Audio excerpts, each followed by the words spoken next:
Magical cashew nut tree. एक गांव में भूषण कहकर एक मिठाई वाला रहता था। उनके पास एक छोटा सा घर और 1 एकड़ का काजू का खेत के अलावा और कुछ नहीं था। जो भी उसके साथ था उसके साथ खुशी से जिंदगी गुजारने लगा। उसी गांव में गोविंद कहकर एक व्यापारी रहता था। वो बहुत लालची था। वो लोगों को पैसे उधार देता था और वापस में गलत गणित दिखाकर ज्यादा पैसा वसूली करता था। एक बार भूषण के बेटा सिद्धार्थ उनके काजू के खेत में काजू के पेड़ के ऊपर चढ़कर खेल रहा था तो अचानक से उनका पैर फिसलकर पेड़ से नीचे गिर गया था। मुझे लग गया कहकर चिल्लाने लगा। तुरंत भूषण भागते हुए आकर उसे हॉस्पिटल में भर्ती किया। तब डॉक्टर उनका जांच करके, देखो भूषण जी, आपका बेटा का पैर टूट गया है, हमें तुरंत इसका ऑपरेशन करवाना है, आप जाके पैसों का इंतजाम कीजिए। डॉक्टर साहब, ऑपरेशन के लिए कितना खर्चा होगा? ऑपरेशन के लिए कम से कम 3 लाख खर्चा होगा। डॉक्टर साहब, आप ऑपरेशन की इंतजाम कीजिए, मैं जाके पैसे लेके आता हूं, कहकर घर गया। घर में अलमारी खोलकर उनके पास जो पैसा था वो सब गिनने लगा। गिनने के बाद भूषण, अरे ये तो काफी नहीं होंगे, हमारे पास तो बहुत कम है, आपके अब हमको पैसे कौन देता है, कहकर सोचने लगा था। तुरंत भूषण गोविंद के पास गया और गोविंद से, गोविंद साहब, मुझे 3 लाख की जरूरी है, मेरे बेटे का ऑपरेशन करवाना है, अगर आप देंगे तो मैं आपको बहुत जल्द ब्याज के साथ वापस देता हूँ। ऐसा क्या? अरे रे रे रे रे, मैं देता हूँ, रुको, कहकर उनको तुरंत 3 लाख रुपए दिया। बहुत धन्यवाद गोविंद जी, ठीक समय पर आपने मेरा बहुत सहायता किया है, मैं आपका पैसा 3 महीने में चुकाऊंगा, कहकर उधर से चला गया। तुरंत भूषण जाकर उन पैसों को हॉस्पिटल में दे दिया। तब उनका बेटा सिद्धार्थ का ऑपरेशन हुआ। बाद में सिद्धार्थ ठीक हो गया। एक बार गोविंद भूषण के घर आया। गोविंद जी, बाहर आइए, कहकर पुकारा। तब उनका बेटा, डैडी घर में नहीं है अंकल, आपको क्या चाहिए बताइए। तुम्हारे पिताजी ने मेरे पास 3 लाख उधार लिया है, 3 महीने में चुकाऊंगा कहकर लिया। 3 महीने हो गए हैं, अब तक 1 रुपए भी नहीं चुकाया। पैसा चुकाया तो ठीक है, नहीं तो मैं तुम्हारे घर और खेत को फौजदारी करूंगा। तब सिद्धार्थ को पूरा बात समझ में आया। उनका ऑपरेशन के लिए वो पैसा खर्चा हुआ कहकर उनको समझ में आया। तब सिद्धार्थ उनसे, ठीक है अंकल, मैं बोलता हूँ, आप जाइए, कहकर उनको उधर से भेज दिया।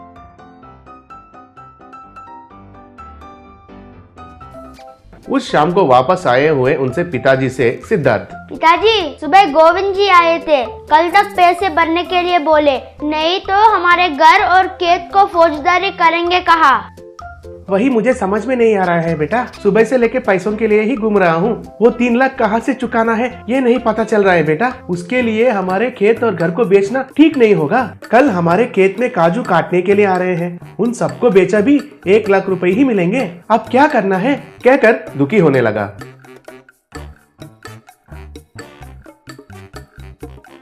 इतने में उनके घर के बाहर एक साधु भवती भिक्षां देहि कहकर पुकारने लगा। तब भूषण और सिद्धार्थ दोनों बाहर आकर देखे। भूषण साधु से, स्वामी जी, हमारा घर का हालत बुरा है, इसलिए मैं आपको कुछ नहीं दे पा रहा हूँ, मुझे माफ कीजिए। तब सिद्धार्थ स्वामी जी से, स्वामी जी रुकिए, मैं अभी आता हूँ, कहकर उनके बगल वाले खेत में जाकर उनके काजू के पेड़ से कुछ काजू तोड़कर उन्हें लाकर स्वामी जी को दिया। तब स्वामी जी उन काजू को खाकर बहुत खुश होकर सिद्धार्थ से, बेटा सिद्धार्थ, घर में कुछ भी नहीं है, लेकिन तुम्हारे चालाक दिमाग से मेरे पेट को भरा।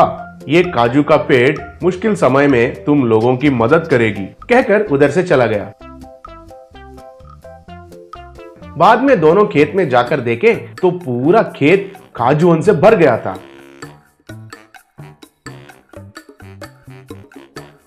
वो दोनों देखकर चौंक गए थे। देखा पिताजी, हमारे काजू का फसल 10 गुना ज्यादा बढ़ गया है, ये सब बेचे तो हमारा पूरा उधार चुका सकते हैं। सच है बेटा, वो मुनीश्वर की दया से ये सब कुछ हुआ, कहकर ट्रैक्टर्स को मंगवाया। सिद्धार्थ काजू के पेड़ के ऊपर चढ़कर पूरा काजू तोड़कर ट्रैक्टर में भरने लगा। ऐसे भूषण उन ट्रैक्टर को शहर में ले जाकर पूरा काजू को बेचकर अच्छे पैसे कमाकर गोविंद का उधार चुका दिया। शोलापुर टाउन में वो एक बड़ा कॉलोनी है, उसका नाम हाईटेक कॉलोनी है। उस कॉलोनी में सभी फैसिलिटीज है, स्कूल्स, लाइब्रेरी, हॉस्पिटल, सुपरमार्केट्स और सब कुछ है। उस सुंदर सा कॉलोनी में सभी एम्प्लॉयज और रिटायर्ड हुए बुजुर्ग बहुत ही कंफर्टेबल से जी रहे थे। इतने में कोरोना के वजह से गवर्नमेंट ने लॉकडाउन घोषित किया। एक दिन कॉलोनी के सेक्रेटरी प्रशांत और प्रेसिडेंट प्रदीप कॉलोनी के सभी रेजिडेंट से समावेश हुए। देश में कोरोना का व्याप्त को रोकने के लिए गवर्नमेंट ने लॉकडाउन घोषित किया, इसीलिए हमारे कॉलोनी से कोई भी बाहर नहीं निकले और बाहर के लोग अंदर ना आए। हमारा लक्ष्य है कि सभी सदुपाय हमारे कॉलोनी में है, हमें बाहर जाने की अवसर नहीं है। रूल हम सब निभाएंगे, हमारे कॉलोनी के लोगों को हम कोरोना से बचाएंगे। हम सब मास्क पहनेंगे और सैनिटाइजर भी यूज करेंगे, कहकर वहाँ से चले गए। तब से सब लोग मास्क पहन के घरों में ही रह रहे हैं। सब्जियाँ, दूध आदि सभी नित्यावसर वस्तुएं सबके घर को सप्लाई हो रहे थे। कॉलोनी में लोगों की संचार न होने के वजह से सूना सूना लग रहा था। सब अपने अपने घरों में ही रह रहे थे, कोई भी बाहर नहीं निकल रहे थे। ऐसा कुछ दिन बीतने के बाद गवर्नमेंट ने कुछ शर्त के साथ लॉकडाउन को निकाल दिया। फिर सब लोग मास्क पहन के घर से निकलने लगे, लेकिन सोशल डिस्टेंसिंग को फॉलो करते हुए दूर दूर से एक दूसरे के साथ बातचीत कर रहे थे। इतने दिन घर में रह रहे के कष्ट हुआ, ये महामारी का नाश कब होगा ये समझ में नहीं आ रहा है। ये सुन के प्रशांत ने कहा, हाँ आपने सच कहा, घर में रह रहे के डिप्रेशन आने जैसा है। सभी फैसिलिटीज रहने के बावजूद हमको पिक्चर देखने की कमी है। अब गवर्नमेंट ने थिएटर को भी बंद कर दिया, अब हम पिक्चर कैसे देख सकते हैं? अगर हम पिक्चर देखेंगे तो हमारा डिप्रेशन कम हो जाएगा। हाँ, मुझे एक उपाय सूझ रहा है, अगर आप सबको पसंद आए तो उसे अमल करेंगे। तब प्रदीप ये सुन के, पहले वो उपाय क्या है बताइए। इसमें कहने की क्या बात है? अगर हम हमारे कॉलोनी में एक थिएटर बनाएंगे तो हमको कहीं भी कॉलोनी से बाहर जाने की जरूरत नहीं पड़ेगी। कैसा है मेरा प्लान? आपका प्लान बहुत अच्छा है। हम ही अपने कॉलोनी वालों के लिए एक थिएटर बनवाएंगे, लेकिन थिएटर बनाने के लिए जगह कहाँ पर है? ये सुन के प्रशांत ने कहा, हमारे कॉलोनी में ही एक जगह ढूंढेंगे। कह के प्रशांत और उसके दोस्त मिलके जगह ढूंढते हुए पूरा कॉलोनी घूमे, परंतु कहीं भी जगह नहीं मिला। सब मिलके प्रदीप के पास आकर, हमने कॉलोनी में जगह के लिए ढूंढा, लेकिन हमें कहीं भी जगह नहीं मिला। सभी बच्चे और बूढ़े सिनेमा न देखने की वजह से बहुत बोर हो रहे हैं। अब हम क्या करें? मेरे दिमाग में एक आइडिया है। बोलिए, वो आइडिया क्या है? कोरोना की वजह से हमारे स्विमिंग पूल को कोई इस्तेमाल नहीं कर रहा है, उसमें कोई भी स्विमिंग नहीं कर रहा है और कुछ दिनों तक नहीं करेंगे। इसीलिए उस पानी में तैरने वाले एक थिएटर को बनाएंगे। बोलिए, आइडिया कैसा है? आपका आइडिया बहुत अच्छा है, कल ही हम काम शुरू करेंगे। कल आप सब स्विमिंग पूल के पास आ जाइए। अगले दिन सब कॉलोनी के लोग स्विमिंग पूल के पास आकर लकड़ी से थिएटर बनाना शुरू किए।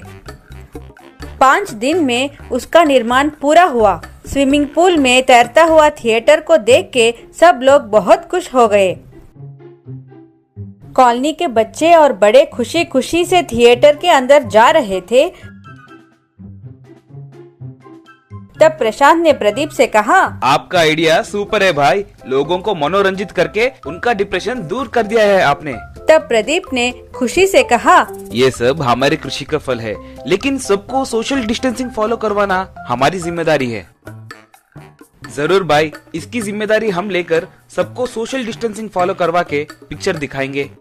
एक गांव में राजन जादव नाम के किसान का दशेन जादव नाम का एक बेटा था। दशेन को म्यूजिक से बहुत प्यार था। एक बार दशेन अपने पिता से, पिताजी, सिटी में मेरी पढ़ाई पूरी हो गई है, मैं गांव में ही रहकर नया बिजनेस शुरू करने की सोच रहा हूँ। बेटा, तुम अच्छे से पढ़ाई करके एक बड़ा ऑफिसर बनोगे सोचकर तुम्हारे पढ़ाई के लिए खूब खर्चे उठाए, अब बिजनेस कह रहे हो। देखो पिताजी, बचपन से आपको तो पता ही है कि मुझे म्यूजिक बहुत पसंद है। 1960 में पैदा होता तो मोहम्मद रफी को, 1970 तो किशोर कुमार को, 1980 में पैदा हुआ तो एसपी बालू को टक्कर दूंगा। इसलिए भगवान ने अभी इस गांव में पैदा किया। वैसे कोई बात नहीं, आपने मेरा नाम बहुत सही रखा है, दर्शन जादव। दर्शन में डी और जादव में जे निकाल कर मैं डीजे बनूंगा। आसपास के गांव में कोई भी फंक्शन हो तो मेरे बिना ना हो, इसलिए हमारे ट्रैक्टर को मैं डीजे ट्रैक्टर में बदल दिया। कहकर डीजे ट्रैक्टर की ओर दिखाया।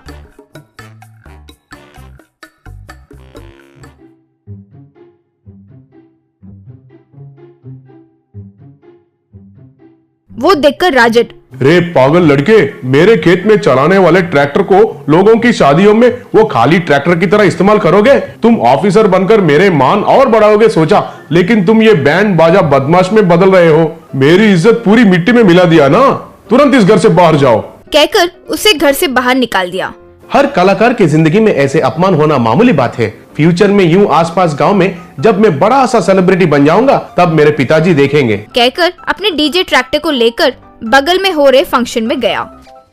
दूल्हे के पिता से दशेन, साहब मैं डीजे हूँ, अगर मुझे 50,000 दोगे तो तुम्हारे बेटे की शादी बारात का एंटरटेनमेंट सब मेरे डीजे ट्रैक्टर से करूंगा और तुम्हारे सारे रिश्तेदार हवा में नाचेंगे। क्या रे, 2 साउंड बॉक्स ट्रैक्टर को लगाकर खुद का नाम डीजे बनाकर मुझे चूना लगा रहे हो?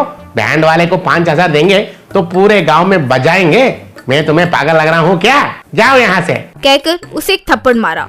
पूर विलेज मैन, कोई बात नहीं, किसी तरह एक फंक्शन हाथ लग जाए तो हमारे टैलेंट क्या है सबको पता चल जाएगा, तब मैं इस डीजे ट्रैक्टर से सेलिब्रिटी बन जाऊंगा।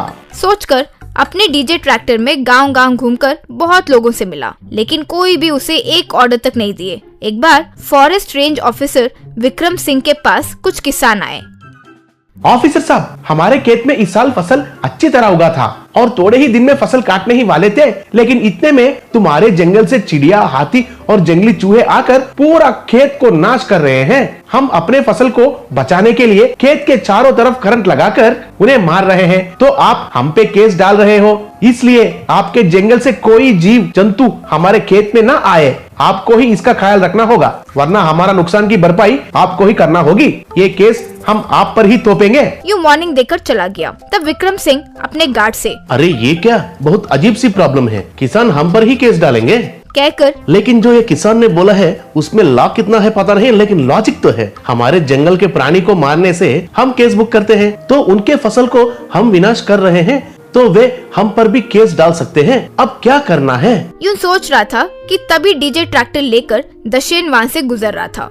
एक रिमिक्स साउंड जोर से बजा रहा था। वो सुनकर विक्रम सिंह का कुत्ता डर कर जंगल की ओर भागा। उस पर ध्यान करते हुए विक्रम को एक आइडिया आया और वो डीजे ट्रैक्टर को रोका। साहब, मैं फेमस डीजे हूँ, मेरा गाड़ी क्यों रोका? ये जंगल चंदन के पेड़ों के लिए और हाथी के लिए मशहूर है। इस जंगल के आसपास वाले गांव चावल और गेहूं के फसल के लिए फेमस है। इस गांव में जो भी फेमस है वो मुझे पता है, तो ये अपने आप को फेमस बोल रहा है। इसकी फेमस होने की आशा इसके मुंह पर झलक रहा है। खैर, इस डीजे ट्रैक्टर से आ रहा साउंड का इस्तेमाल करके किसान की समस्या को दूर करना होगा। यूं मन में सोचकर, ठीक है डीजे भाई, मैं तुम्हें एक ऑर्डर देता हूँ। मैं जैसे कहूँ वैसे करोगे तो मैं तुम्हें पैसे भी दूंगा, आओगे? मैं फेमस डीजे कहने के बाद ही ये मुझे ऑर्डर देने तैयार हुआ। वही पब्लिसिटी का पावर है। यूं मन में सोचकर, ठीक है साहब, चलो फंक्शन में धूमधाम करेंगे। कहकर विक्रम सिंह डीजे ट्रैक्टर के साथ खेत के पास आया। खेत में बहुत सारे पक्षी आकर फसल को खा रहे थे। तब विक्रम सिंह के इंस्ट्रक्शंस पर डीजे गाने बजाया। वो सॉन्ग साउंड की वजह से पक्षी उड़ने लग गई। किसान खुश होकर ताली बजाने लगे। इतने में हाथी भी खेत में आने लगा। विक्रम सिंह के इंस्ट्रक्शन से डीजे फिर से सॉन्ग्स प्ले किया। वो सॉन्ग सुनकर हाथी सर हिलाते हुए खुशी से फसल खाने लगा। डीजे साउंड बढ़ाकर दूसरा गाना प्ले किया। हाथी और जोश से सर हिलाते हुए फसल खाने लगा। अरे भाई, तुम बहुत ज्यादा फेमस डीजे होंगे, लेकिन मेरे कहे अनुसार तुम हाथी को डरा नहीं पा रहे हो। सर, मैं सच में फेमस डीजे हूँ। क्योंकि बाकी के डीजे सिर्फ लोगों को ही डांस करवाते हैं, लेकिन मैं तो जानवर से भी डांस करा रहा हूँ। देखिए, वैसे भी आप हाथी को डराने के लिए बोल रहे हो ना, अब देखिए मेरा टैलेंट। तब डीजे ट्रैक्टर से शेर की आवाज आने लगी। वो आवाज सुनकर हाथी खेत छोड़कर जंगल की तरफ भागने लगा। तब किसान ने ताली मारी। शाबाश डीजे, तुम सच में एक फेमस डीजे ही हो। तुम्हें मैं ऐसे गांव को बचाने वाले एक ऑफिसर में बदल रहा हूँ। तुम्हें मैं फॉरेस्ट डिपार्टमेंट में जॉब दे रहा हूँ। अब से तुम अपने डीजे ट्रैक्टर से किसान के खेत को बचाओ, किसानों के हाथ में हमारे जानवरों की जिंदगी को बचाओ। ये बात जानकर डीजे के पिताजी, बेटा, तुम अपने म्यूजिक टैलेंट से किसान के काम आने वाले जॉब को पाए। तुम्हें देखकर मुझे बहुत गर्व महसूस हो रहा है।